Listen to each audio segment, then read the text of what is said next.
So I haven't done a video on circular saw usage in a while. Not since my 11 mistakes video way back in November. I was waiting for the shop to be done because I see these videos as highly important and I wanted to cover these topics right.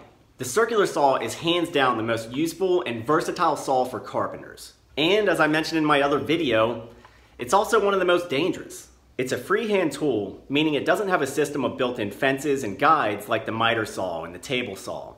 So you can't trust those features to align your cuts. It does have a little rip fence attachment, which I'll discuss in another video, but otherwise it goes where you tell it to.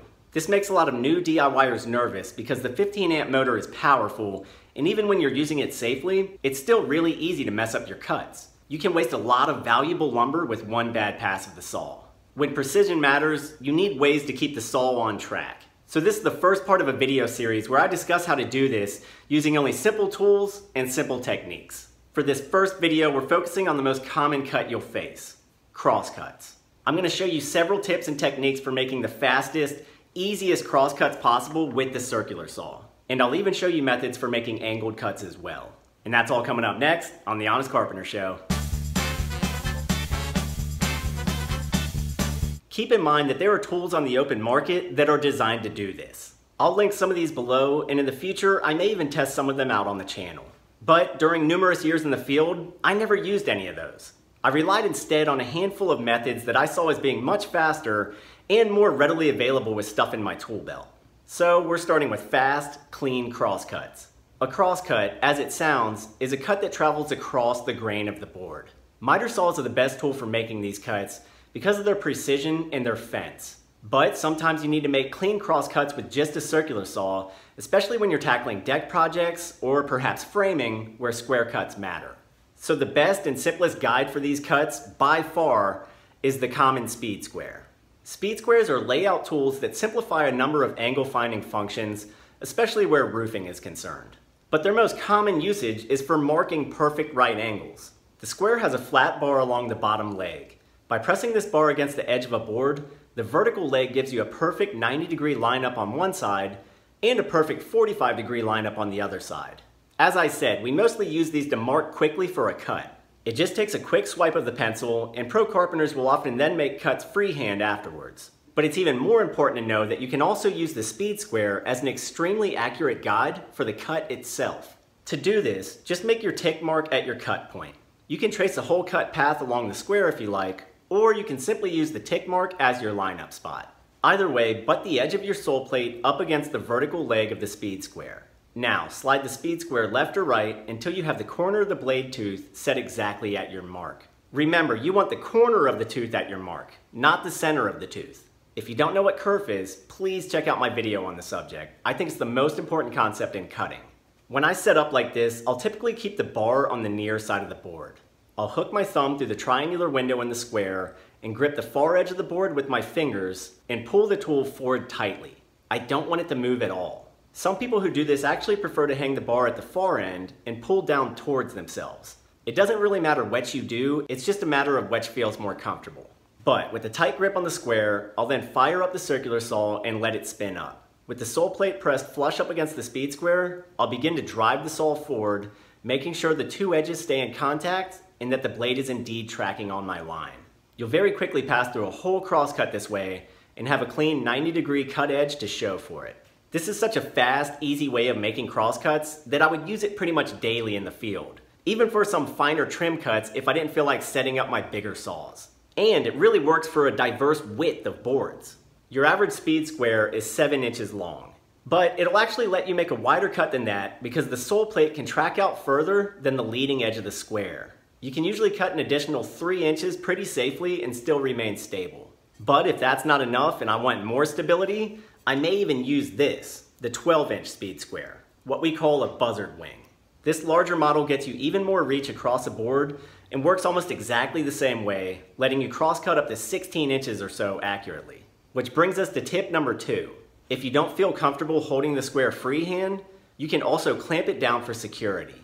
I tend to use Irwin Quick clamps for this because I always have them on hand. The key is just making sure the clamps don't interfere with the path of the saw body or motor. Sometimes if you have the saw set very deep, the motor may bump against the square, so this may be tricky with deeper cuts. If you're cutting deeper than say 2 inches, you may not be able to complete the pass.